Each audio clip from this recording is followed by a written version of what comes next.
ધારીની સરકારી સિવિલ હોસ્પિટલમાં બેડની સંખ્યા ઓછી છે ને એટલે અહીં આવતા દર્દીઓને હાલાકી ભોગવવી પડે છે। ધારીમાં અત્યાધુનિક સિવિલ હોસ્પિટલનું નિર્માણ કરવામાં આવ્યું છે અને જેનો લાભ અહીં આસપાસના લોકોને પણ મળી રહ્યો છે।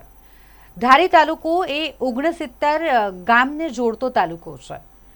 સિવિલ હોસ્પિટલની વાત કરીએ તો દરરોજના 400 થી 500 પેશન્ટ અહીં ઓપીડીમાં આવતા હોય છે અને મોટાભાગના પેશન્ટ કે જેમને બોટલ ચડાવવાની જરૂર હોય અથવા તો તેઓ બીમાર હોય તો તેમને હોસ્પિટલમાં દાખલ કરવા પડે છે, પરંતુ સિવિલ હોસ્પિટલમાં બેડની સંખ્યા માત્ર 30 જ છે અને 30 બેડની સંખ્યા સામે જ્યારે આટલા બધા દર્દીઓ આવતા હોય અને અલગ અલગ ગામમાંથી આવતા હોય તો તેઓને અહીં યોગ્ય રીતે રાખવા એ મુશ્કેલીભર્યું કામ થઈ જાય છે। 30 બેડની આ હોસ્પિટલ છે તેમાં બેડની સંખ્યામાં વધારો કરવામાં આવે તેવી લોકોની માંગ છે।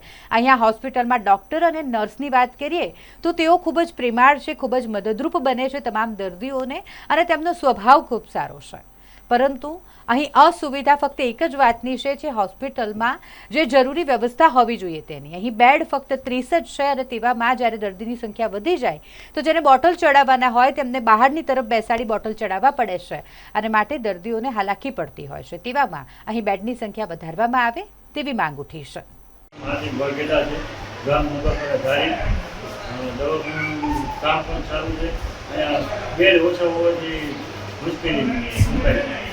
તમારી માંગણી શું છે? તમારી માંગણી મુજબ બેડ આપવામાં આવે જેથી બધા તાલુકાના જે ગામડાઓ છે ગામડાઓ બધા તાલુકાના લોકોને સારવાર મળી રહે। દિનેશભાઈ વાઘેલા।